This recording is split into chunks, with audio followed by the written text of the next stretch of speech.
नमस्ते भाई लोग। जिला दर्शन में आप सभी का स्वागत है। देखो दिकी भाई, आज हम बात करने वाले हैं जयपुर ग्रामीण। ठीक है भाई। कल हमने जयपुर शहर सिटी वाला पढ़ लिया था। आज हम जयपुर ग्रामीण जिले के बारे में बात करने वाले हैं। देखो देखिए, बात करते हैं इसके बारे में। पहले तो देखते हैं इसकी स्थिति को क्लियर करते हैं, कहाँ पे पड़ता है भाई ये। देखो देखिए, आपके सामने ये देखो देखिए भाई, ये पूर्व रेखा है। ठीक भाई, ये सेंटर हो गया। ठीक है, ये सेंटर की पूर्व रेखा है। तो आप देख रहे हो ये राजस्थान, ये जयपुर ग्रामीण, राजस्थान के अंदर जयपुर ग्रामीण। ठीक है, और इसके अंदर क्या बचा है, जयपुर शहर बचा है। तो आप बोलोगे इसकी स्थिति के बारे में क्या बोलोगे भाई, ये राजस्थान में पूर्व के मध्य, देखो ये पूर्व रेखा है, इसके मध्य में स्थित यह जिला है। ठीक है भाई। हाँ, इसकी स्थिति की बात करेंगे तो ये, इसको बोलेंगे हम पूर्व में, मध्य पूर्व में स्थित, ऐसे बोलेंगे मध्य, मध्य पूर्व में स्थित, मध्य पूर्व में स्थित। ठीक है भाई, इसकी स्थिति दिशा ये हो जाएगी, स्थित जिला है। देखो देखिए, बात करते हैं। हाँ, तो ये मध्य पूर्व में स्थित ये जिला है। ठीक है भाई, जयपुर ग्रामीण।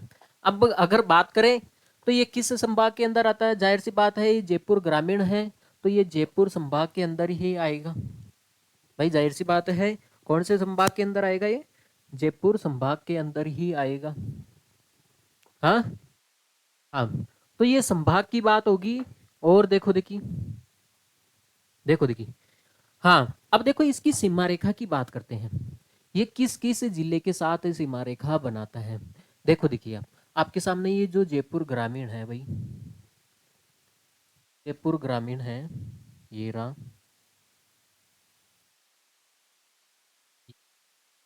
देखो देखिए, इधर नीम का थाना, सिक्कर, टीडवाना, कुचामन, अजमेर। ठीक भाई, अजमेर हो गया, अजमेर के साथ दूदू हो गया। हाँ, दूदू के साथ देखो टोंक हो गया, दोसा हो गया, अलवर हो गया, और कोटपुतली, बहरोड हो गया। तो ऐसे मिला के ये 10 जिलों के साथ क्या बनाता है, सीमा रेखा बनाता है।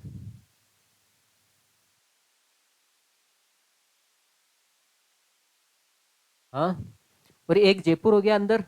हाँ, 9 तो बाहर है और एक अंदर खुद ही जयपुर हो गया भाई। ठीक है भाई, तो ये 10 जिलों के साथ क्या बनाता है, सीमा रेखा बनाता है। तो ये तो होगी सीमा रेखा की बात, ये होगी इसकी दिशा की बात, और वो होगी संभाग की बात। इसको नोट कर लिया जाए, फिर हम आगे बढ़ते हैं। देखो देखिए, बात करते हैं आगे।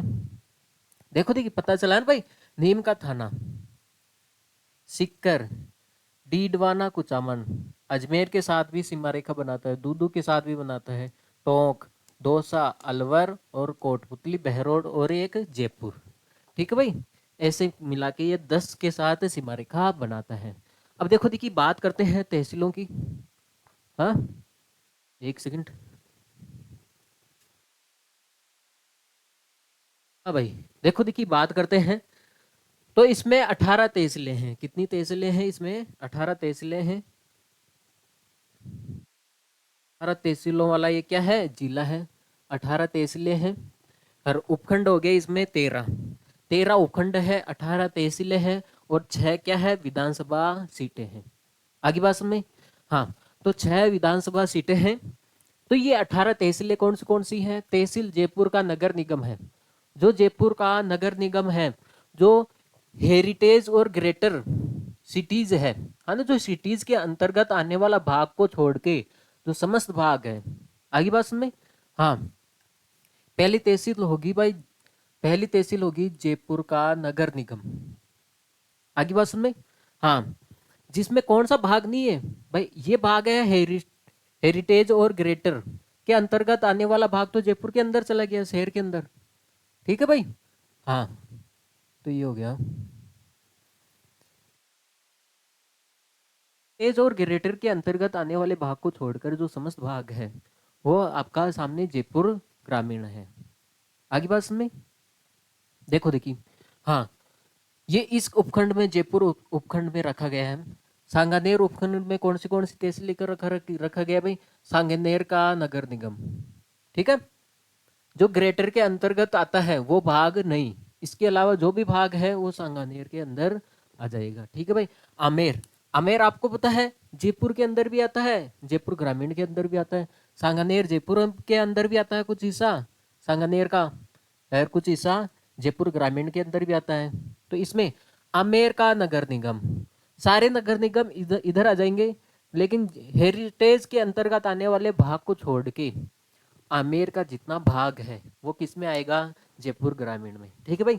इसके बाद में देखो यहाँ से हो जाता है बस्सी और तुंगा तहसील, चाकसू और ये कोट खावदा ये होगी इसके अंदर। और ये देखो जमुआ, जमुआ रामगढ़, जमुआ रामगढ़ इंपॉर्टेंट तहसील है भाई। इधर ये चाकसू है और इधर ये बस्सी है। हाँ ये, और आंधी तहसील, चोमू हो गया, फुलेरा हो गया, और ये हो गया माधो राजपुरा हो गया, और ये सांबर लेक हो गया भाई। ठीक है, रामपुरा, डाबड़ी हो गया, किशन, एक तो किशनगढ़ अजमेर में पड़ता है लेकिन ये किशनगढ़ रेनवाल है, एक जोबनेर हो गया, एक हो गया शाहपुरा हो गया। ठीक है भाई। हाँ, तो ये आपके सामने 18 तहसीलें हैं, तहसीलों को याद करने की कोई जरूरत नहीं है भाई। ठीक है। हाँ, ये 18 तहसीलें हैं और आपके सामने 13 उपखंड है और 6 विधानसभा सीटें हैं। ठीक है भाई। हाँ, एक तो बस्सी है, देखो बस्सी विधानसभा सीट, एक चाकसू है ये रही। ठीक है भाई। हाँ, एक कौन सी होगी? चोमू, चोमूरा, देखो देखी। एक है देखो ये इंपोर्टेंट है भाई, जमुआ रामगढ़, जमुआ रामगढ़, देखो देखी, देखो ये जमुआ रामगढ़ ये हो गया विधानसभा सीट। एक फुलेरा, ये हो गया फुलेरा, आगे बात सुने। हाँ, एक हो गया शाहपुरा, ये हो गया शाहपुरा। ये आपके सामने 6 विधानसभा सीटें हैं। आगे होगी बात सुनी। हाँ, तो ये मोटी मोटी जानकारी है, इसको नोट कर लिया जाए, फिर हम आगे बढ़ते हैं। देखो देखिए, बात करते हैं आगे। इन तहसीलों में से मुख्य मुख्य इंपोर्टेंट तहसीलें हैं, उनकी क्या खासियत है, क्या विशेषता है, वो सबसे ज्यादा इंपोर्टेंट देखते हैं। आपको सांगानेर, सांगानेर सबसे ज्यादा, देखो और भी बातें हैं सांगानेर में, लेकिन सबसे ज्यादा यहाँ पे शीतला माता का मंदिर है। आगे बस में सबसे ज्यादा फेमस शीतला माता का मंदिर है। और बात करें इधर जोबनेर में, जोबनेर की बात करें तो यहाँ पे ज्वाला माता का मंदिर है। आगे बस में। हाँ, इधर बात करें आमेर में, आमेर कछवा राजवंशों की राजधानी थी भाई। तो इसमें बात करते हैं तो यहाँ पे मैंने बताया था ना जमुआ रामगढ़ बांध है, जमुआ आमेर है, इसके अंदर जमुआ रामगढ़ बांध है जो जयपुर की जीवन रेखा है। आगे बात में, ये बांध क्या है? जयपुर की जीवन रेखा कहलाता है। देखो देखिए, बात करते हैं आमेर के अंदर एक और गांव पड़ता है आमेर के अंदर। ठीक है भाई, आमेर के अंदर चौप गांव, कौन सा? चौप गांव। यहाँ पे विश्व का तो तीसरा, लेकिन भारत का दूसरा बड़ा क्रिकेट स्टेडियम है। आगे बात में, तो आप पूछ लिया जाए विश्व का, देखो भारत का तो दूसरा लेकिन विश्व का तीसरा बड़ा, सबसे बड़ा क्रिकेट स्टेडियम कहाँ पे है? चौप गांव है आपके सामने आमेर तहसील के अंदर। अब बात करते हैं चोमू की, चोमू की बात करते हैं तो यहाँ पे राज्य की प्रथम आंवला मंडी है, राज्य की प्रथम आंवला मंडी कहाँ है? चोमू में है। ठीक है भाई। फुलेरा की बात करते हैं तो यहाँ पे सांबर झील, सबसे बड़े खारे पानी की झील यहाँ पे स्थित है। आगे बात में, तो ये मोटी मोटी बातें हैं, इसको नोट कर लिया जाए, फिर हम आगे बढ़ते हैं, डिटेल में पढ़ेंगे भाई। देखो देखिए, बात करते हैं, आपको पता है जयपुर जो जिला बना है ये वर्तमान में बना नया जिला है, तो इसलिए इसकी घोषणा 2023 17 मार्च 2023 के अंदर बजट के अंदर घोषणा की गई है। ठीक है भाई। हाँ, लेकिन मंत्रिमंडल ने देखो भाई 2022 का बजट जब 2023 के अंदर पारित हुआ तो उस बजट के अंदर अशोक गहलोत द्वारा ये घोषणा की गई कि हम 19 नए जिले बना रहे हैं जिसमें जयपुर ग्रामीण है। घोषणा तो कर दी बजट के अंदर, लेकिन मंत्रिमंडल ने मंजूरी कब दी इनको? 4 अगस्त को। जब मंजूरी मिल गई भाई आप बना सकते हो, तो इन्होंने 6 तारीख को अधिसूचना जारी कर दी, पब्लिकली बोल दिया भाई हम बना रहे हैं, और 7 तारीख को ये जिले बना दी, अधिसूचना को लागू कर दिया। इसलिए जो नए जिले हैं, सारे के सारे नए जिले हैं, उनकी स्थापना दिवस क्या होगा भाई? 7 अगस्त होगा। आगे बात में, क्योंकि ये 7 तारीख से ये जिले कहलाने लग गए। अब उद्घाटनकर्ता की बात करें तो यहाँ पे है लालचंद कटारिया, जो कृषि मंत्री थे। किस जिले को तोड़कर बनाया गया है भाई? केवल जयपुर को। यह किस संभाग के अंदर आता है? जयपुर के। ये 10 जिलों के साथ सीमा रेखा बनाता है, जो हमने पढ़ लिया है। ठीक है भाई। हाँ, जयपुर ग्रामीण, देखो देखिए इंपॉर्टेंट है लाइन, जयपुर ग्रामीण जिले का मुख्यालय कहाँ पे होगा? जयपुर के अंदर होगा। देखो देखिए, आपने देखा होगा जो सारे जिले हैं उनका मुख्यालय मुख्यालय उस जिले के अंदर ही होता है, लेकिन इस जो जयपुर ग्रामीण जिला है इसका मुख्यालय कहाँ पे होगा? जो जयपुर सिटी है उसके अंदर इसका मुख्यालय होगा। आगे बात में, इसको नोट कर लिया जाए भाई। देखो देखिए, बात करते हैं आगे। देखो नदियों की बात करते हैं, एक तो है साबी नदी। ठीक है, कौन सी?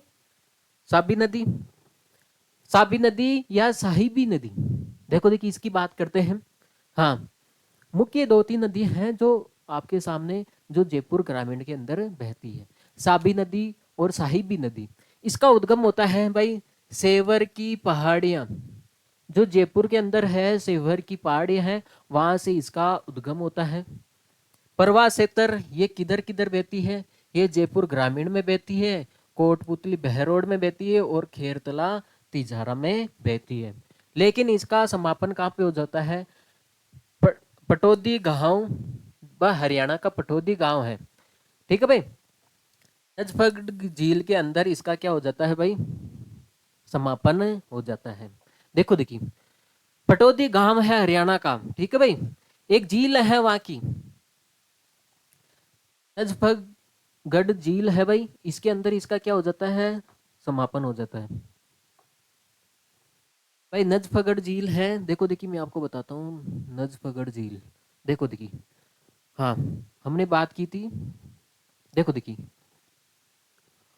बात की थी भाई इसके बारे में। हाँ, साबी नदी के बारे में बात की थी। देखो देखिए, साबी नदी के बारे में बात की थी हमने। देखो देखिए, बात क्या है, ये जयपुर ग्रामीण का पहाड़ी क्षेत्र से निकलती है, ये यहाँ से निकलती है, फिर कोटपुतली बहरोड खेरतल तिजारा, फिर आके सामने इस झील के अंदर, हरियाणा की झील के अंदर ये मिल जाती है। आगे बात समझ में? हाँ, एक झील तो आपको ये मिलेगी, एक तो नदी ये साबी नदी मिलेगी, और एक आपके सामने देखो देखिए एक मेंथा नदी, जो हमने डीडवाना कुचामन जिला पढ़ा था उसमें मैंने पढ़ाया था। तो ये भी एक पहाड़ियों से निकलती है, इधर से जाती है डीडवाना कुचामन से होते हुए यहाँ पे सांबर नदी में ये मिल जाती है। आगे बस में सांबर नदी में ये मिल जाती है। तो ये 2 जिले हैं, ठीक है, 2 नदियां हैं। आगे होगी बात में। हाँ, देखो देखिए बात करते हैं इनके बारे में। साबी नदी, इसका उद्गम होता है सेवर की पहाड़ियां जयपुर ग्रामीण जिले से। और एक है मेथा नदी, इसका है उद्गम होता है मनोहरपुरा की पहाड़ियां, मनोहरपुरा की पहाड़ियां। ठीक है भाई, हमने जब डीडवाना कुचामन जिला पढ़ा था ना, तो उसमें भी ये पढ़ा था, थोड़ा डिटेल में पढ़ा था वहां पे। ठीक है भाई। हाँ, तो यहाँ पे 2 नदियां जयपुर ग्रामीण से वहां से उद्गम होता है। कौन सी? देखो अगर आपसे पूछ लिया जाए भाई जयपुर ग्रामीण जिले से कौन सी नदियों का उद्गम होता है, एक तो साबी नदी है ना, और एक है मेथा नदी। आगे बात में। हाँ, ये सेवर की पहाड़ियों से होता है, और इनका मनोहरपुरा पहाड़ियों से इसका उद्गम होता है। ये राजस्थान के 3 जिलों में बहती है, फिर हरियाणा के अंदर आगे पास में पटौदी गांव की झील के अंदर इसका समापन हो जाता है। ऐसे ही देखो देखिए, लेकिन इसमें देखो इंपॉर्टेंट क्या है, जोधपुरा सभ्यता, कोटपुतली बहरोड है, ये जिला पढ़ेंगे ना तब आपको ये डिटेल में बता दिया जाएगा। जोधपुरा सभ्यता कोटपुतली बहरोड जिले में है, ये साबी नदी के क्या है, किनारे स्थित है। तो अगर आपसे पूछ लिया जाए भाई साबी नदी के किनारे कौन सी सभ्यता स्थित है, तो अगर वहां पे आ गया जोधपुरा सभ्यता, तो आप तो देखोगे जोधपुर तो मारवाड़ के अंदर है। हाँ हाँ, तो ऐसे कंफ्यूज नहीं होना है। तो जोधपुरा सभ्यता कोटपुतली बहरोड जिले में है, और ये सभ्यता कहाँ पे है, साबी नदी के किनारे स्थित है। देखो देखिए, मेथा नदी का उद्गम मनोहरपुरा पहाड़ियों से होता है, समापन कहाँ पे होता है, सांबर झील। ठीक है भाई, सांबर झील के अंदर इसका समापन होता है। ये गलत लिखा हुआ भाई। ठीक है भाई, देखो देखो, आपके सामने जो सांबर झील है, हाँ, अगोर में। ठीक है भाई, हाँ, जो नागौर में जो सांबर झील है वहां पे इसका क्या हो जाता है भाई, समापन हो जाता है। इस नदी के किनारे लुणवा जैन तीर्थ, देखो देखिए, इस नदी के किनारे कौन सा तीर्थ स्थल है, लुणवा जैन तीर्थ, जो नावा तहसील डीडवाना कुचामन जिले में स्थित है। आगे बात में, जब डीडवाना कुचामन जिला पढ़ाया था तो उसमें भी बताया था मैंने। मेथा नदी दो जिलों में प्रभावित होती है, जयपुर ग्रामीण और डीडवाना कुचामन में। देखो देखिए, बात करते हैं मेता और साबी नदी के बारे में। ठीक है, देखो देखिए, मैंने बताया था आपको साबी नदी मनोहरपुरा पहाड़ियों से निकलती है।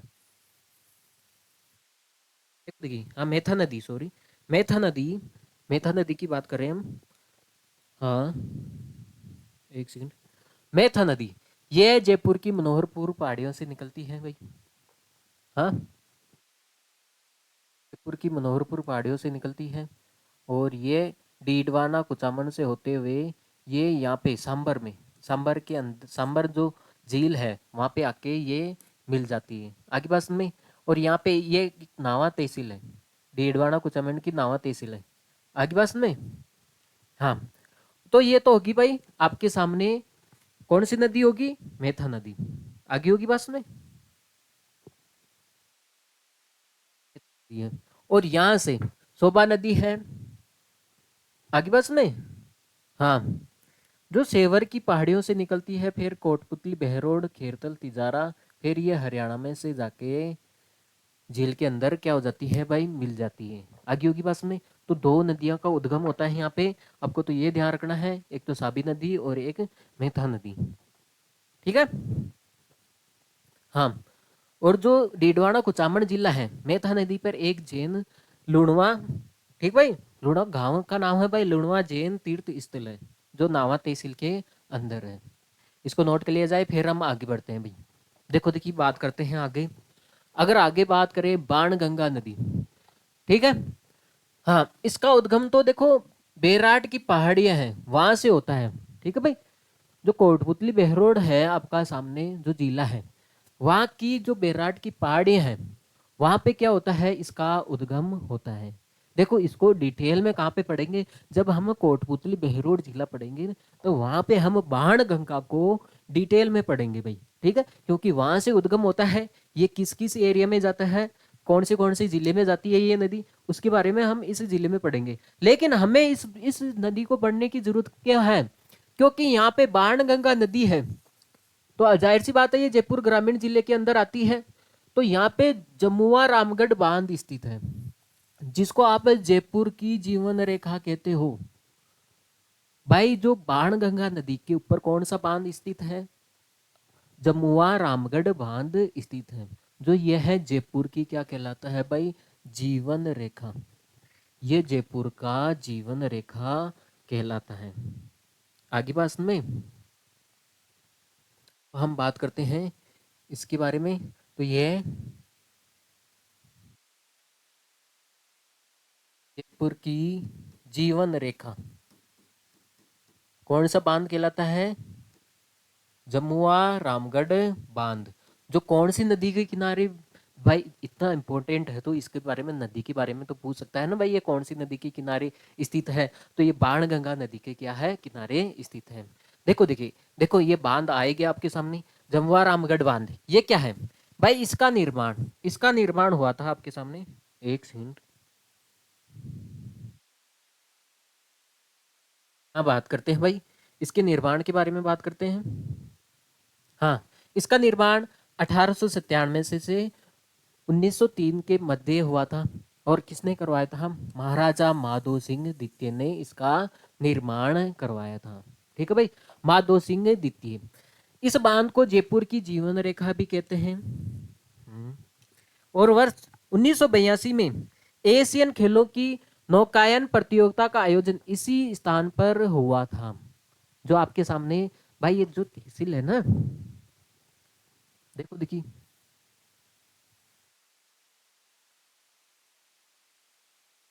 हाँ भाई, आमेर के अंदर देखो देखिए, इस बांध देखो देखिए, हम बात कर रहे थे 1982 में एशियाई खेलों की नौकायन प्रतियोगिता का आयोजन इसी स्थान पे हुआ था। ठीक है भाई। हाँ, जमुआ रामगढ़, भाई ये वहाँ के स्थान का नाम है जमुआ रामगढ़, और वहाँ पे बांध है इसलिए इसका नाम है जमुआ रामगढ़ बांध। ठीक है भाई। हाँ, जमुआ रामगढ़ बांध में गिरने वाली नदियां कौन सी नदियां हैं भाई? ये इतना इंपॉर्टेंट क्यों है? क्योंकि यहाँ पे बाण गंगा नदी भी आती है, ताल नदी भी आती है, माधोवत माधोवती नदी भी आती है, रोहेड़ा नदी भी आती है। आगे बात सुनने।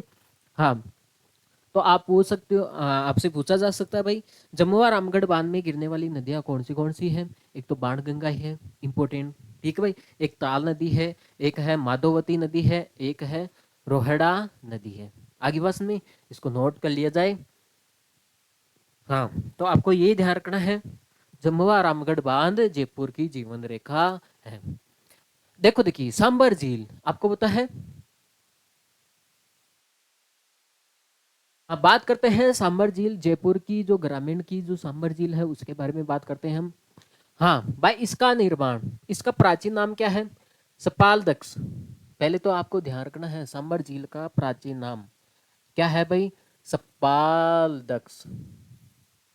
ठीक है भाई। इसका निर्माण किसने करवाया था? वासुदेव चौहान। जो चौहान वंश थे उन्होंने इसका क्या करवाया था? इसका निर्माण करवाया था। ठीक है भाई। यहाँ के शासक थे वो सांब बकरी के क्या थे? वो शासक थे। देखिए, साग बरी के वो शासक थे भाई वासुदेव चौहान। इन्होंने सांबर झील का क्या करवाया था भाई? निर्माण करवाया था। सांबर झील 4 जिलों के साथ सीमा रेखा बनाती है, जयपुर ग्रामीण, दूदू, अजमेर और डीडवाना कुचामन। आगे बात सुने। हाँ, तो क्योंकि भाई जो डीडवाना कुचामन नागौर वगैरह है, तो ये 4 जयपुर ग्रामीण, दूदू और आपके सामने अजमेर और डीडवाना कुचामन, इनके साथ क्या बनाती है? ये सीमा रेखा बनाती है। ठीक है भाई। झील, सांबर झील में 4 नदियां मिलती हैं। एक तो आपको पता है मेथा नदी, अभी भी पढ़ा था, और रूपनगढ़ की नदी। ठीक है भाई। अजमेर का जो रूपनगढ़ तहसील है वहां पे एक नदी बहती है, रूपनगढ़ नदी, और एक खारी नदी है और एक खंडेला नदी है। आगे बस में, तो सांबर झील है तो ये सारी की सारी खारी नदी है। ठीक है भाई। जो रूपनगढ़ नदी है, तो यहाँ से आपके राजस्थान में जो बजरी आंदोलन चला था, तो यहाँ पे जो रूपनगढ़ नदी है यहीं से चला था। इस नदी के कारण ही राजस्थान में बजरी आंदोलन चला था। आगे बात सुने। देखो देखिए, बात करते हैं इस झील पर उत्तरी एशिया के फ्लेमिंगो राजहंस। ठीक है भाई। गुजरात का राज्य पक्षी, भाई गुजरात का राज्य पक्षी है। देखो, इस झील पर उत्तरी एशियाई के फ्लेमिंगो राजहंस, ठीक है भाई, बतख टाइप में होते हैं ना भाई, बड़े बड़े, तो वो गुजरात के क्या है भाई? राज्य पक्षी है। हाँ, नामक पक्षी शीतकाल में यहाँ पे आते जाते हैं भाई घूमने के लिए। आगे बात सुने। देखो देखिए, आगे बात करते हैं। हिंदुस्तान सांबर साल्ट लिमिटेड की स्थापना, जाहिर सी बात है, सांबर नदी है, नमक के लिए है, तो यहाँ पे हिंदुस्तान सांबर साल्ट लिमिटेड की स्थापना कब हुई थी? 1964 में हुई थी, और अमेरिका के सहयोग से। ठीक है, किसका सहयोग मिला था? अमेरिका के सहयोग से। देखो देखिए, जाहिर सी बात है, यहाँ पे नमक बनता है, तो यहाँ पे राजस्थान का न्यूनतम बिंदु सांबर झील। ठीक है भाई। हाँ, देखो देखिए, बात करते हैं सांबर झील, भारत का कितना प्रतिशत यहाँ पे? भारत का 8.7% यहाँ पे नमक मिलता है, और राजस्थान का 90 से 92% नमक नमक उत्पादित करती है सांबर झील। आगे बात सुने। हाँ, लेकिन हम पढ़ेंगे भाई नागौर डीडवाना के अंदर भी हमने सांबर झील पढ़ा था, लेकिन वो नमक खाने योग्य नहीं है क्योंकि उसमें सोडियम सल्फेट की मात्रा ज्यादा होती है। आगे बात में। हाँ भाई, हमने देखो एक सांबर झील हम नागौर के अंदर भी पढ़ेंगे, डीडवाना कुचामन के, भाई इसका तो प्रवाह क्षेत्र बहुत लंबा चौड़ा है। ठीक है भाई। हाँ, तो जो नागौर के अंदर है, डीडवाना कुचामन के अंदर है, तो वहां पे जो जो जहाँ वहां पे जो नमक उत्पादित होता है उसमें सोडियम सल्फेट की मात्रा ज्यादा होती है, वो खाने योग्य नहीं होता है। अगर खा लोगे तो आपके कंकाल तंत्र खीर वो क्या हो जाएंगे भाई, खराब हो जाएंगे, गल जाएंगे। ठीक है। हाँ, तो देखो देखिए भाई, ये तो खाने योग्य है। तो इसका भारत का 8.7% और ये राजस्थान का 90 से 92% नमक उत्पादन होता है यहाँ से। देखो सांबर झील में विशेष प्रकार के शैवाल बैक्टीरिया पाए जाते हैं जिसका उपयोग नाइट्रोजन युक्त खाद बनाने में भी किया जाता है। आगे बात में।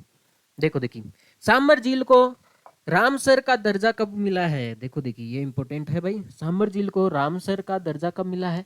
23 मार्च 1990 को दिया गया है। ठीक है। देखो देखिए, एक तो बात ये ध्यान रखना है, सांबर झील को रामसर का दर्जा कब मिला है? 23 मार्च 1990 को मिला है। देखो देखिए, एक और बात, अकबर की विवाह स्थली सांबर। अकबर ने कहाँ पे विवाह किया था? सांबर के अंदर विवाह किया था। ठीक है भाई। हाँ, जो हमने पढ़ा था भाई, कल हमने पढ़ा था भाई, जयपुर शहर पढ़ा था, उसमें हमने पढ़ा था भारमल। भारमल ने अपनी पुत्री जोधाबाई, जिसको हम हरकाबाई भी कहते हैं, इसका विवाह किसके साथ किया था भाई? भारमल ने अपनी पुत्री का विवाह अकबर के साथ किया था, लेकिन किस स्थान पे किया था? सांबर में। आगे बात में, इसको नोट कर लिया जाए, फिर हम आगे बढ़ते हैं। देखो, आगे बढ़ते हैं। जमुआ रामगढ़ अभ्यारण्य, ये जयपुर ग्रामीण है और इस अभ्यारण्य की स्थापना कब हुई थी? 31 मई 1982। ठीक है भाई, 31 मई 1982 के अंदर इसकी स्थापना हुई थी। हाँ, इस अभ्यारण्य की क्या है, यहाँ पे बगेरा, चीतल, जंगली सुअर, नील गाय पाए जाते हैं। इस अभ्यारण्य को हवा होदी झील भी कहते हैं। देखो देखिए भाई, इस अभ्यारण्य के अंदर कौन सी झील है? हवा होदी झील भी स्थित है। ठीक है भाई। तो इसमें मुख्य इंपॉर्टेंट क्या है? तो इसमें केवल झील का नाम पूछा जाएगा। जमुआ रामगढ़ अभ्यारण्य है, इसकी स्थापना कब हुई थी, एक तो ये है, और इसमें किस प्रकार के जानवर पाए जाते हैं, और इसमें कौन सी झील स्थित है भाई। ठीक है भाई। हवा होदी झील स्थित है। मर्ग वन, ये देखो देखिए, संजय उद्यान मर्ग वन। देखो देखिए, ये भी एक उद्यान है जिसका नाम है संजय उद्यान मर्ग वन।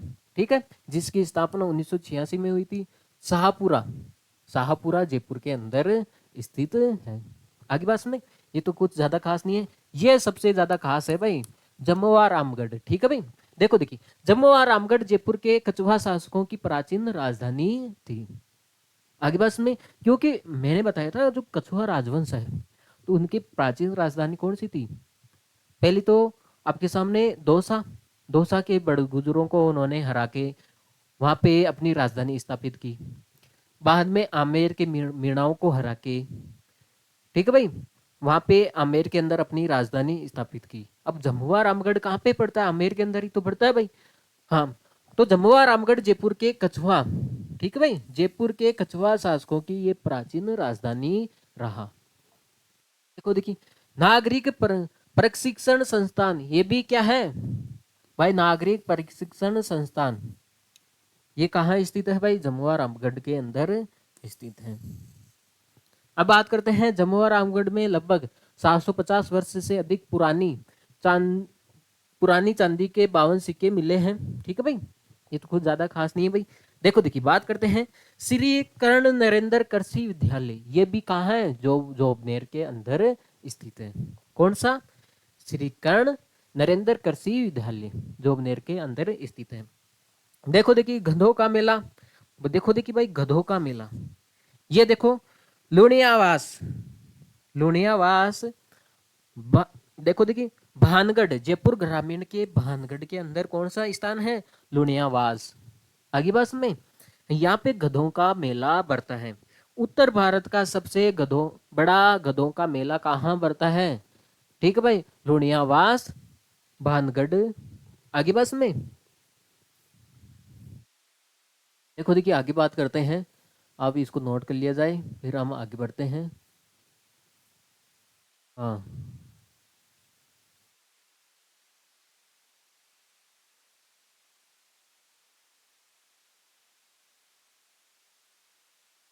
ले भाई आगे, इसको नोट कर लिया जाए।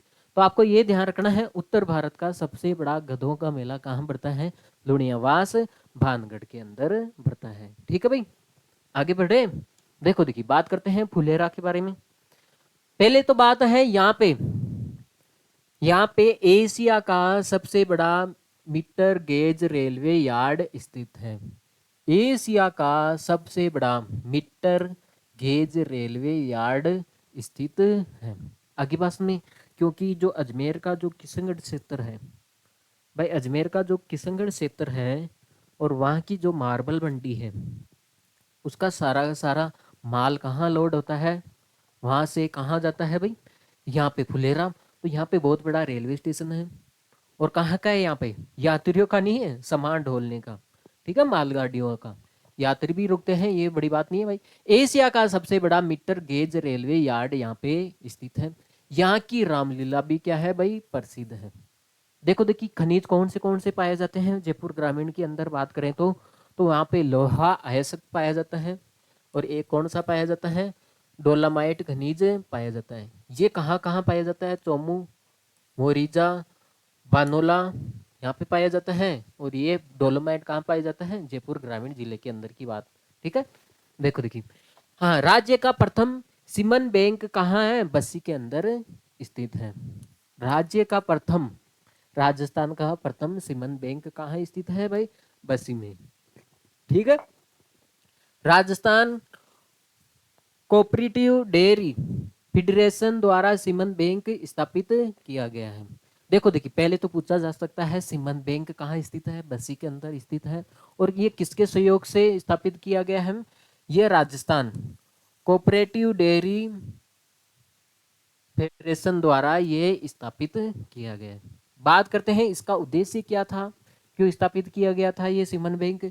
ये गाय और भैंस वंश की नस्लें सुधारने के लिए इस सीमन बैंक की स्थापना की गई। ठीक है भाई, देखो देखिए, जो आपके सामने। अब बात करते हैं बस्सी की। तो बस्सी में एक तो है सीमन बैंक, ठीक है। और क्यों स्थापित किया गया है? ये जो गाय और भैंसे हैं, उनकी वंश की जो नस्लें हैं, ठीक है भाई, नस्लों को सुधारने के लिए इसकी स्थापना की गई है। अब बस्सी की बात करते हैं, जो जयपुर ग्रामीण का जो बस्सी क्षेत्र है, ठीक है भाई, इसकी बात करते हैं। जो विधानसभा सीट है, राज्य का प्रथम ग्राम न्यायालय बस्सी है।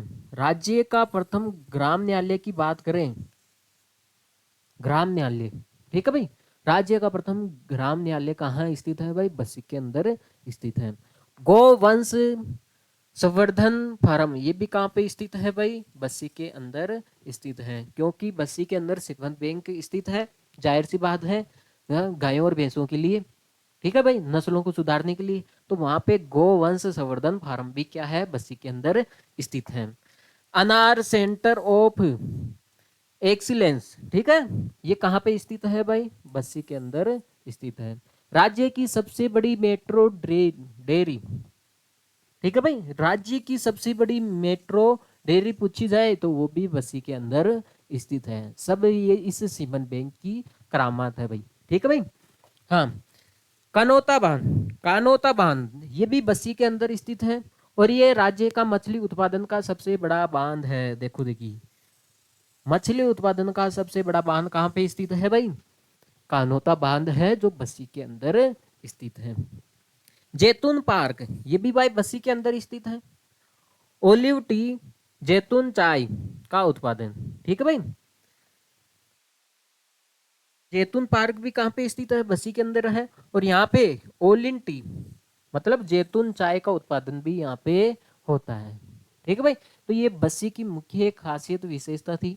तो आपको ये ध्यान रखना है सिमन बैंक कहाँ स्थित है, बस्सी के अंदर है, और सारी बस्सी के अंदर इसी बैंक की क्या है, करामात करामात है, इसकी वजह से ये सारे, ठीक है भाई, इसको नोट कर लिया जाए। फिर हम चलते हैं भाई, बात करते हैं परिवहन की बात।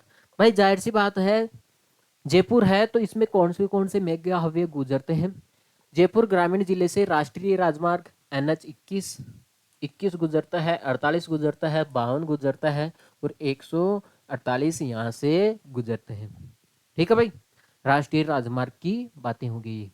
देखो देखिए, अब बात करते हैं यहाँ पे, देखो देखिए, जगत आमेर के अंदर, देखो देखिए मैंने बताया था ना, आमेर के अंदर जगत शिरोमणि मंदिर सबसे ज्यादा फेमस है। देखो देखिए, जगत शिरोमणि मंदिर आमेर के अंदर, देखो देखिए यहाँ पे इसकी, देखो दी इसका इसका निर्माण किसने करवाया था, जो मानसिंह की जो रानी थी कनकावती, जो मानसिंह था उसकी रानी थी ना भाई कनकावती, द्वारा अपने पुत्र जगत सिंह की स्मृति में इसका निर्माण करवाया था। तो आपको ये ध्यान रखना है, किसने इसका निर्माण करवाया था भाई, मानसिंह की रानी, ठीक है भाई, कनकावती द्वारा अपने पुत्र के जगत सिंह की स्मृति में इसका निर्माण करवाया था। इस मंदिर में श्री कृष्ण के काले रंग की मूर्ति की पूजा होती है।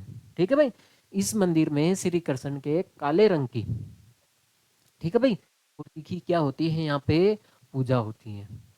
आगे बात में, तो यहाँ पे है, आपको पूछ लिया जाए जगत शिरोमणि मंदिर कहाँ स्थित है, आमेर के अंदर स्थित है। यहाँ पे श्री कृष्ण के मूर्ति की पूजा होती है, लेकिन वो किस रंग के होते हैं भाई, सांवले रंग के नहीं होते हैं, काले रंग के। ठीक है भाई, काले रंग के, नोट कर लिया जाए भाई। आगे बढ़ते हैं हम, बात करते हैं आगे शीतला माता मंदिर। देखो देखिए, हाँ शीतला माता मंदिर, ठीक है भाई, सील की डूंगरी चाकसू, मैंने बताया था ना शीतला माता मंदिर, ये कहाँ स्थित है भाई, शीतला माता मंदिर, तो सील की जो डूंगरी है चाकसू के अंदर, ठीक है भाई, तो वहां पे एक मंदिर है भाई शीतला माता मंदिर। ठीक है, हमने पहले ही बात कर ली थी मैप में। हम इस मंदिर में खंडित प्रतिमा की पूजा की जाती है, और इस मंदिर का निर्माण करवाया था भाई सवाई माधो सिंह। ठीक है भाई, शीतला माता का उपनाम, देखो देखिए ये उपनाम इंपॉर्टेंट है भाई।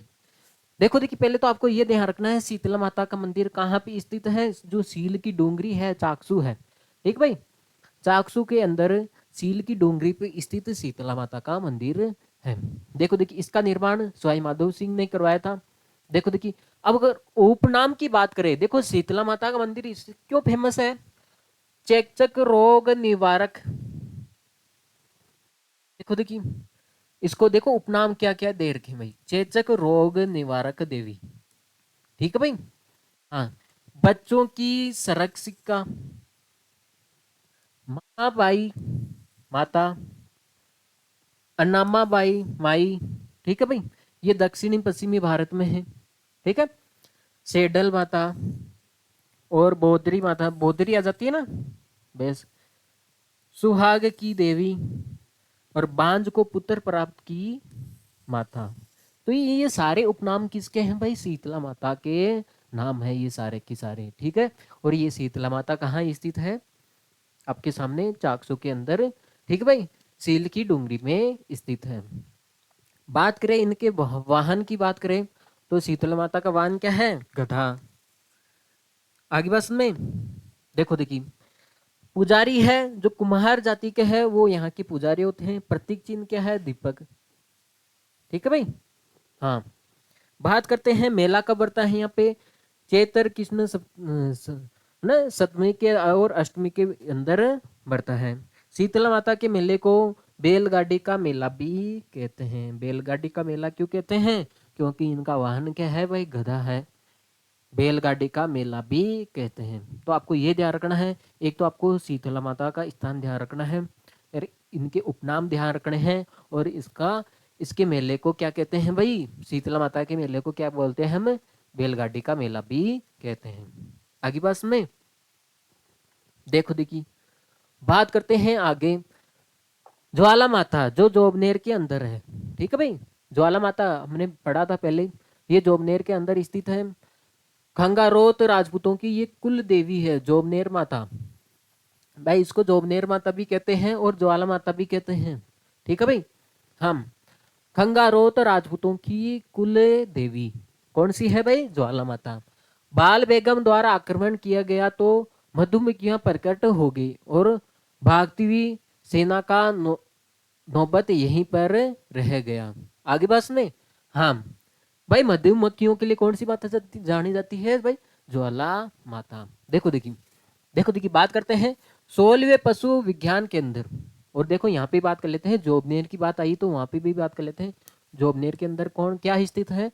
16वें पशु विज्ञान केंद्र की स्थापना यहाँ पे जोबनेर के अंदर हुई थी। आगे बात करते हैं जोबनेर की फूल पत्तियों वाली साड़ियां प्रसिद्ध है। अगर पूछ लिया जाए फूल पत्तियों वाली साड़ियां कहाँ की प्रसिद्ध हैं तो वो जोबनेर की प्रसिद्ध है। आगे बस में देखो ज्वाला माता। अगर बात करते हैं जमवाई माता। देखिए जमवाई माता जमुआ रामगढ़ हमने पढ़ रखा है भाई जमुआ रामगढ़। ठीक है भाई। हाँ इसका निर्माण दुल्लेह राय द्वारा करवाया गया था। जो कछुआ वंश का संस्थापक है दुल्लेह राय है ना। कि ये जो जमवाई माता है हमने पढ़ा था भाई जब जयपुर शहर पढ़ा था हमने तो वहां पे पढ़ा था हमने जमवाई माता का मंदिर का निर्माण किसने करवाया था? दुल्ले राय ने। आगे बस में। हाँ क्योंकि ये जो कछवा शासक है उनकी क्या है? ये कुल देवी है। जमवाई रामगढ़ को ढूंढाड़ का पुष्कर भी कहते हैं। देखिए सबसे इंपॉर्टेंट देखिए जमुआई रामगढ़ को क्या कहते हैं? हम ढूंढाड़ का पुष्कर भी कहते हैं। जब पुष्कर की बात आ गई तो ये ध्यान रखना है ढूंढाड़ का पुष्कर किसे कहते हैं भाई? जमुआई देखिए जमुआई रामगढ़ को। आगे बस में। हाँ तो आपको ये ध्यान रखना है सबसे इंपॉर्टेंट यहाँ पे ये है आपको ये ध्यान रखना है कछुआ राजवंश थे जो जयपुर पे सबसे पहले शासक किसका था? सबसे पहले कछुआ राजवंशों का था। तो उनकी कुल देवी का क्या नाम था? जमवाई माता। ठीक है भाई इसको नोट कर लिया जाए फिर हम आगे बढ़ते हैं भाई। देखो आगे बढ़ते हैं सांगभरी माता का मंदिर सांबर के अंदर स्थित है। ठीक है भाई सांबर के अंदर कौन सी माता का मंदिर स्थित है? सांगभरी माता का मंदिर।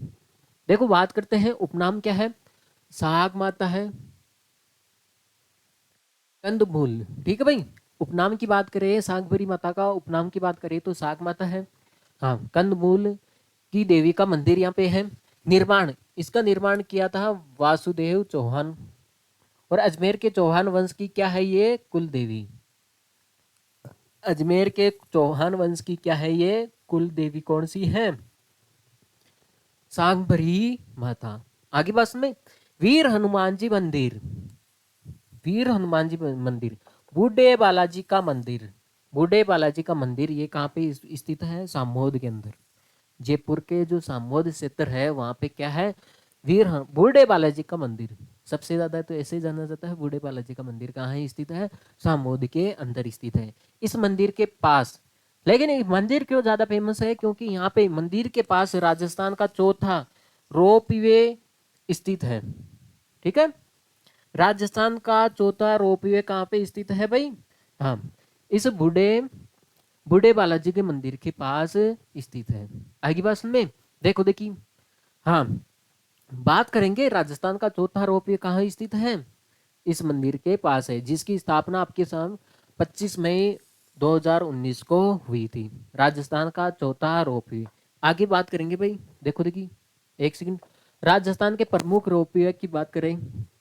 देखिए राजस्थान के प्रमुख रोपवे देखो प्रथम रोपवे कहाँ पे है? सुधा माता मंदिर में। ठीक है भाई सुधा माता मंदिर के पास है। अरे वहां पे जाने के लिए पहाड़ पे सारी माता कहाँ पे बसी है भाई? पहाड़ पे तो बसी है। ठीक है भाई हाँ तो सुधा माता मंदिर है जालोर के अंदर है वहां पे राजस्थान का प्रथम रोपवे स्थित हुआ था। दूसरा रोपवे कहाँ पे स्थित हुआ था? मनसापूर्ण करणी माता मंदिर जो उदयपुर के अंदर है। ठीक है भाई मनसापूर्ण करणी माता मंदिर उदयपुर के अंदर है वहां पे दूसरा रोपवे स्थित है। और तीसरा रोपवे कहाँ पे स्थित है? सावित्री माता मंदिर। ठीक है भाई पुष्कर की जो पहाड़ी है नाग पहाड़ी है। ठीक है भाई हाँ वहां पे स्थित है। चौथा रोपवे अभी भी पड़ा था वीर हनुमान जी मंदिर जयपुर ग्रामीण सामोद के अंदर स्थित है। पांचवा रोपे, पांच ही तो रोपे है, अन्नपूर्ण माता मंदिर जो जयपुर के अंदर स्थित है। आगे बात में, तो ये 5 प्रमुख रोपे थे, उसमें से चौथा चौथा इसमें से जो चौथा राजस्थान का चौथा रोपवे कहाँ स्थित है भाई? सामोद के अंदर स्थित है। आगे बात में, और कौन से बालाजी के पास? बूढ़े बालाजी के पास स्थित है। अब बात करते हैं देवयानी तीर्थ। बात करते हैं भाई देवयानी तीर्थ, ये कहाँ पे स्थित है? सांबर के अंदर स्थित है। इसको तीर्थों की रानी के नानी कहते हैं। तीर्थों की नानी किसे कहते हैं भाई? ये आपको ये ध्यान रखना है, ठीक है भाई। तीर्थों की नानी किसे कहते हैं? देवयानी तीर्थ को, ठीक है। हाँ, देवयानी तीर्थ को तीर्थों की नानी कहते हैं। और ये कहाँ स्थित है भाई? सांबर के अंदर स्थित है। देखो देखिए, बात करते हैं तीर्थों का मामा। जब तीर्थों की बात आ गई, तीर्थों की नानी तो इसको कहते हैं देवयानी तीर्थ को। तीर्थों का मामा पुष्कर को कहते हैं। तीर्थों का भांजा किसे कहते हैं? मंचकुंड तीर्थ जो धौलपुर के अंदर स्थित है। तो आपको तो पता होगा, ये तो तीर्थों की रानी होगी, ठीक है भाई। सांबर के अंदर, पुष्कर के अंदर क्या हो गया? तीर्थों का मामा। तीर्थों का भांजा कहाँ पे है? धौलपुर के अंदर स्थित है। आगे बात में आगे बढ़े भाई, इसको नोट कर लिया जाए, फिर हम आगे आगे बढ़ते हैं। देखो देखिए, आगे बढ़ते हैं भाई। ये राजस्थान के प्रमुख रोपी हो गए। आगे बात करते हैं नलियासर मस्जिद। नलियासर नलियासर मस्जिद कहाँ स्थित है? नलियासर मस्जिद ये सांबर के अंदर स्थित है। यहाँ पे क्यों ज्यादा फेमस क्यों है? क्योंकि यहाँ पे अली शाह पीर की क्या है? मस्जिद है। आगे बात में, हाँ देखो देखिए, आगे बात करते हैं सामोद महल जो चोमू के अंदर स्थित है। सामोद महल कहाँ पे स्थित है भाई? चोमू के अंदर स्थित है। हो गया सामोद पैलेस, चोमू के अंदर स्थित है। देखो देखिए, इसका निर्माण बिहारी दास कछवा है। बिहारी दास कछवा ने करवाया था। यहाँ पे और भी मंदिर है, एक तो है इस मंदिर में, ठीक है भाई, माधो निवास महल, इसका निर्माण माधो सिंह ने करवाया था। शीश महल, इसका निर्माण शिव सिंह ने करवाया था। तो आपसे पूछा जाता है, केवल ये पूछा जाएगा सामोद महल के अंदर कौन से महल स्थित हैं। तो एक तो माधो निवास महल स्थित है और एक शीश महल स्थित है, ठीक है भाई। इसका निर्माण किसने करवाया कोई नहीं पूछेगा, ठीक है। सामोद के महल वर्तमान में विख्यात होटल के रूप में संचालित है। देखो देखिए, सामोद के महल भित्ति चित्रों के लिए प्रसिद्ध है। कौन से चित्रों के लिए? ये भित्ति चित्रों के लिए क्या है? प्रसिद्ध है सामोद महल, ठीक है भाई। और सबसे इंपॉर्टेंट ये है, 7 बहनों का मंदिर सामोद महल के अंदर स्थित है जो चोमू के अंदर है। आगे बात में, तो आपके सामने जो चोमू के अंदर है सामोद महल है, इसमें आपको ये बातें ध्यान रखनी है। इसका निर्माण बिहारी दास कछवा ने करवाया था। इस महल के अंदर 2 महल और भी है, ठीक है भाई, माधो निवास महल और शीश महल। और इस महल के अंदर 7 बहनों का मंदिर स्थित है। आगे बात में नोट कर लिया जाए, फिर हम आगे बढ़ते हैं। देखो देखिए, चोमू का किला, चोमू का किला इसकी बात करते हैं। इसका निर्माण किसने करवाया था? ठाकुर करण सिंह ने इसका निर्माण करवाया था, ठीक है भाई। हाँ, उपनाम क्या है? चोमू के किले को क्या क्या कहा जाता है? धारागढ़ किला, रघुनाथगढ़ और चोमुहागढ़, ठीक है भाई, ये इसके उपनाम हो गए। देखो देखिए, दुनिया का दुनिया का दूसरा और भारत का दूसरा सबसे बड़ा क्रिकेट स्टेडियम अनिल अग्रवाल, ठीक है, अंतर्राष्ट्रीय क्रिकेट स्टेडियम, ये कहाँ पे है? चौप गांव आमेर तहसील के अंदर स्थित है।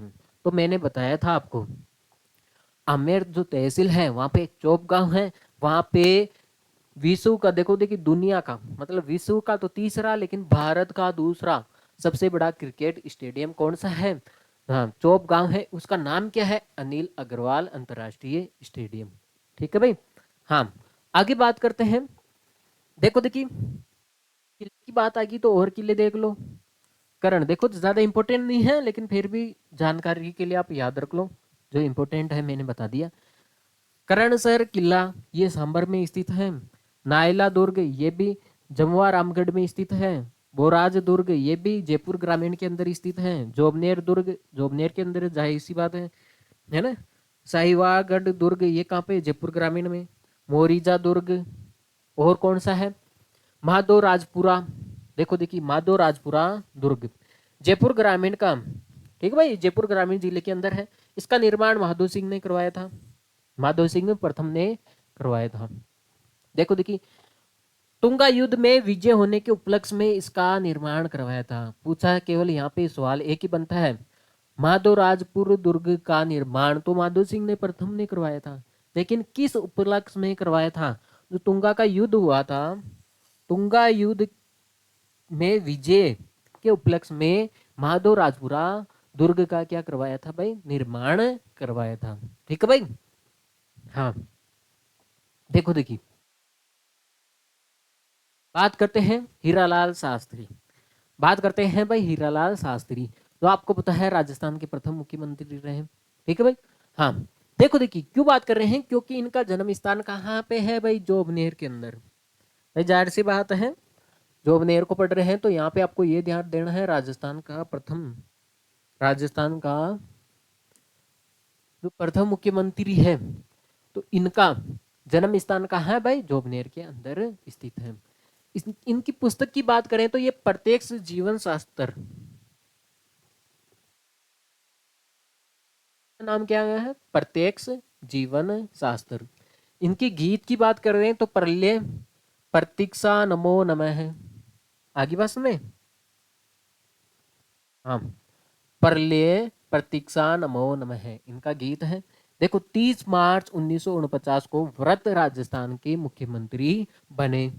आगे बात करते हैं जीवन कुटीर संस्था के संस्थापक। देखो, ये कौन क्या क्या रहे भाई, देखो ये मुख्यमंत्री तो रहे, लेकिन ये जीवन कुटीर संस्था के संस्थापक भी रहे। ठीक है भाई। हाँ, 1929 के अंदर, बाद में ये मुख्यमंत्री बन गए भाई।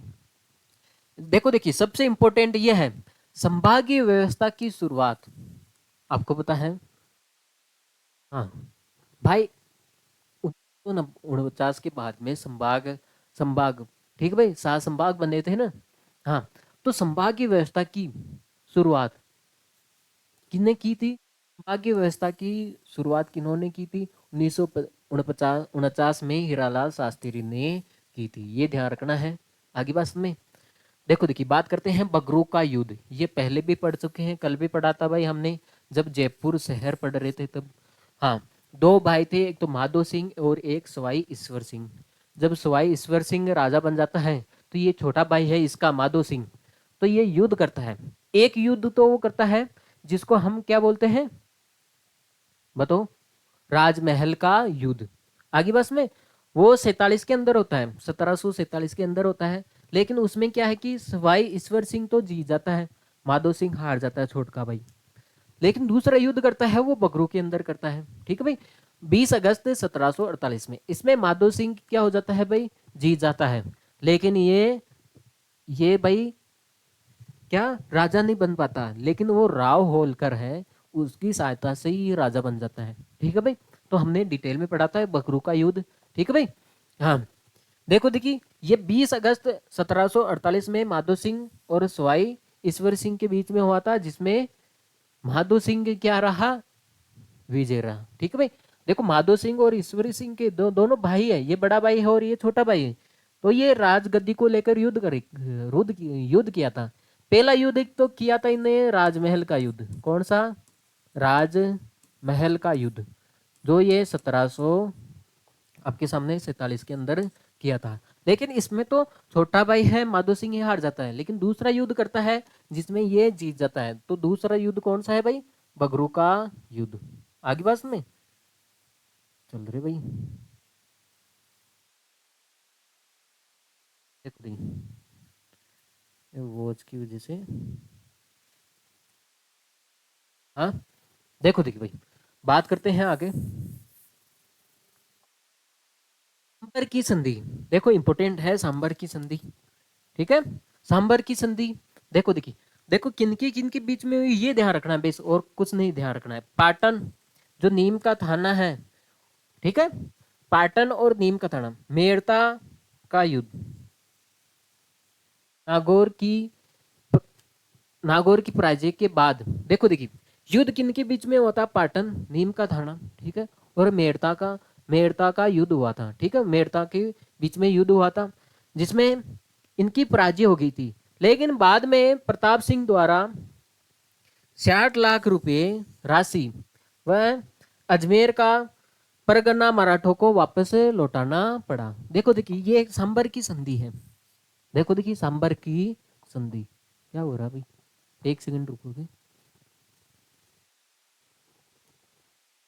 हाँ भाई हम बात कर रहे थे सांबर संधि, ठीक है भाई। तो ये जो पाटन नीम का थाना और जो मेड़ता है, ठीक है, हाँ, इनका युद्ध हुआ था प्रताप सिंह के साथ। तो ये इनकी हार हो गई थी, लेकिन प्रताप सिंह ने इनको 60 लाख रुपए की राशि दी और अजमेर का परगना मराठों को वापिस करना पड़ा। आगे बस में तो आपको तो ये ध्यान रखना है, आगे बस में ये ध्यान रखना है जो सांबर की संधि है तो ये किनके मध्य हुई थी, आपको ये बात ध्यान रखनी है और इसके अलावा कुछ नहीं है इसमें। हाँ, और आप आगे बात करते हैं नकदी माता, ये कहाँ पे स्थित है? भवानीपुरा गांव जयपुर ग्रामीण के अंदर स्थित है। चार घोड़ी की बावड़ी ये भी कहाँ स्थित है? जोबनेर के अंदर स्थित है। चुल्ली बावड़ी ये है सरजोली के अंदर स्थित है। नोट कर लिया जाए भाई, हम आगे बढ़ते हैं। देखो देखिए बात करते हैं आगे भाई, मुख्य पॉइंट रहे हैं उनकी बात कर लेते हैं। देश का पहला हाथी गांव, देखो देश का पहला हाथी गांव, ठीक है, ये कुंडा ग्राम है, आमेर के अंदर स्थित है। हाथी गांव की विशेषता क्या है? ये गांव हाथियों की सफारी के लिए प्रसिद्ध है। देखो देखिए हाथी गांव पूछा जाए तो ये कुंडा ग्राम है। आगे बस में हाँ, आंवला मंडी ये चोमू के अंदर स्थित है। पुष्प मंडी ये मुहाना के अंदर है और टिंडा मंडी शाहपुरा के अंदर स्थित है, ठीक है भाई। काला डेरा जयपुर ग्रामीण के अंदर है, ये राजस्थान का पहला, देखो देखिए ये जगह है भाई काला डेरा। देखो बात कर रहे हैं काला डेरा के बारे में। राज्य का पहला साइबर कियोस्क यहाँ पे स्थित है। राजस्थान राज्य का पहला साइबर कियोस्क यहाँ पे स्थित है। कौन सा है? काले डेरा। और गांव कौन सा है? भटेरी गांव बस्सी, ठीक है। आगे बस में हाँ, जो राज्य का पहला साइबर कियोस्क कौन सा है? काला डेरा। ये कहाँ पे स्थित है? भटेरी गांव बस्सी के अंदर स्थित है।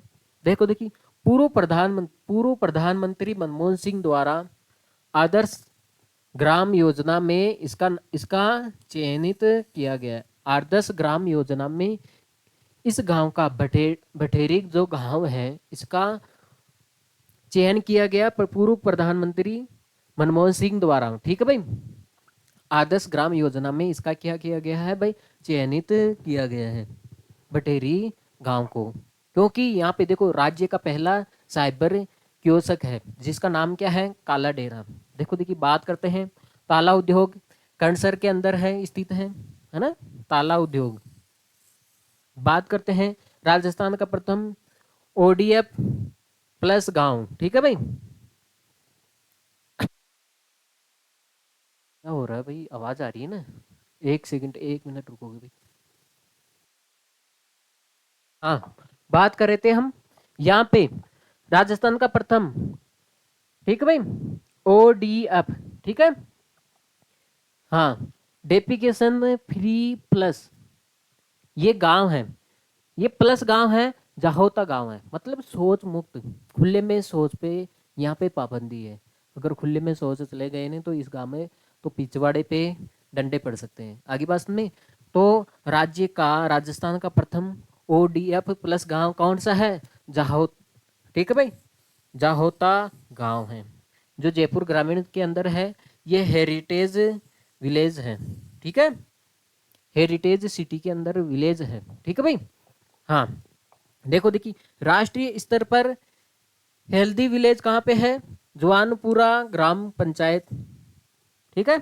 राष्ट्रीय स्तर पर हेल्दी विलेज कहाँ पे है? जवानपुरा ग्राम पंचायत। आगे बात करते हैं इंटीग्रेटेड टेक्सटाइल्स पार्क ये कहाँ पे है? इसकी स्थापना तो 24 जुलाई 2013 को हुई थी बगरू के अंदर। देखो देखिए बात करते हैं। देखो देखिए अमेरिका कंपनी आइसर पोलारिस, ठीक है, अमेरिका की company Eicher Polaris private limited के द्वारा कुकस जो जयपुर ग्रामीण के में है में स्पोर्ट्स कार बनाने, देखो देखिए स्पोर्ट्स कार बनाने का कारखाना स्थापित किया गया था। ठीक भाई, तो अमेरिका का द्वारा स्पोर्ट्स कार बनाने का कारखाना कुकस के अंदर स्थापित किया गया था, स्पोर्ट्स कार। ठीक है भाई, बात करते हैं आगे। देखो आगे बात करते हैं। हाँ देखो देखिए इलेक्ट्रॉनिक्स कॉम्प्लेक्स ये कुकस के अंदर स्थित है। हार्डवेयर टेक्नोलॉजी पार्क ये भी कुकस के अंदर स्थित है। रूपा की नांगल, जयपुर ग्रामीण जिले के रूपा की नांगल गांव में राष्ट्रीय स्तर की सूचना प्रौद्योगिकी संस्थान की स्थापना की गई है। देखो देखिए रूपा की कांगल, ठीक है, जो नागला गांव में है, नागल गांव में, नागल गांव में राष्ट्रीय स्तर के सूचना प्रौद्योगिकी संस्था की स्थापना की गई है। ठीक है भाई, रूपा की नागल, नाम क्या है? रूपा की नागल। बात करते हैं मानपुरा माचेड़ी, मानपुरा माचेड़ी में कॉमन एफ्लुएंट ट्रीटमेंट प्लांट स्थापित किया गया है। बात करते हैं चमड़ा उद्योग, ये मानपुरा के अंदर स्थित है। लेजर कॉम्प्लेक्स सिटी, ये leisure complex city Achrol city है। ठीक है भाई, चाकू साहब, देखो देखिए ये मुख्य इंपोर्टेंट, अरे ये इस एरिया की खासियत विशेषता बता रहा हूँ मैं। ठीक है भाई, हाँ देखो देखिए चाकसू प्रशस्ति, यह लेख चाकसू जयपुर ग्रामीण से प्राप्त हुआ है। देखो देखिए लेख है ये, देखो देखिए एक लेख है चाकसू प्रसिद्ध।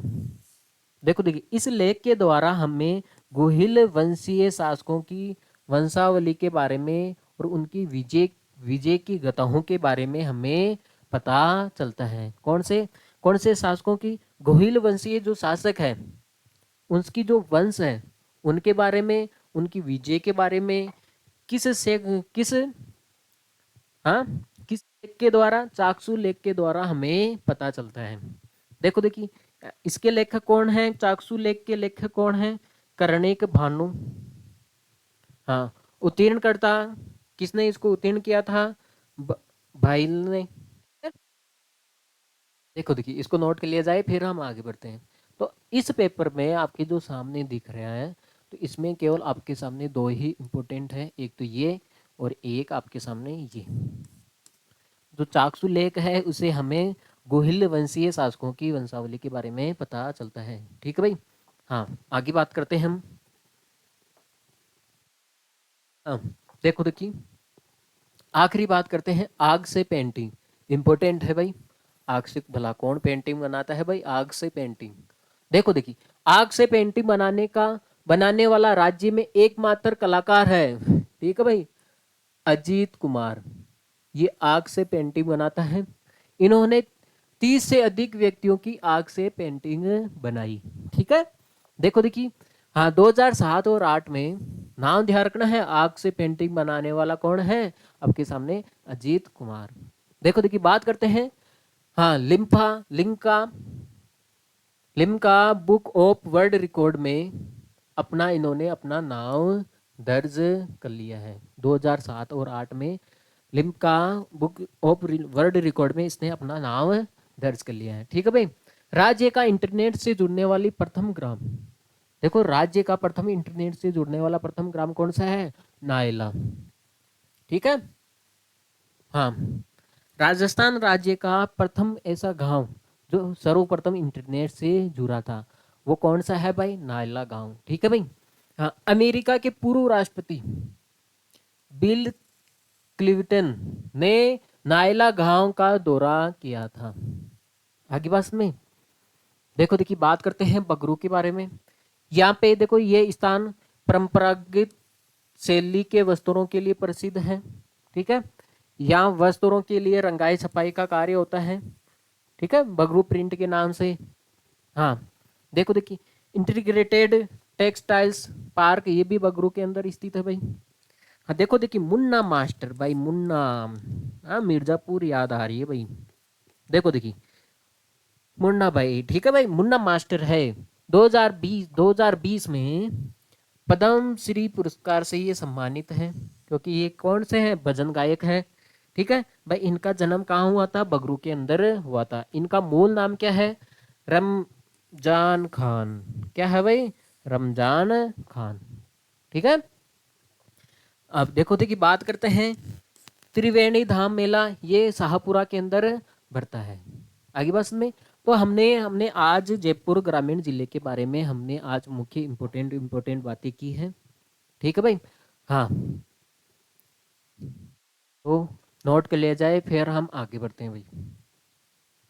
आगे ये बढ़ते हैं कि आपका ये जयपुर ग्रामीण कंप्लीट हो गया है, और आपको ये क्लास लाइक और शेयर करके जानी है भाई। ठीक है। हाँ, उम्मीद है आपको अच्छे से समझ में आया होगा। तो हम नेक्स्ट क्लास में मिलते हैं। Thanks for watching this class.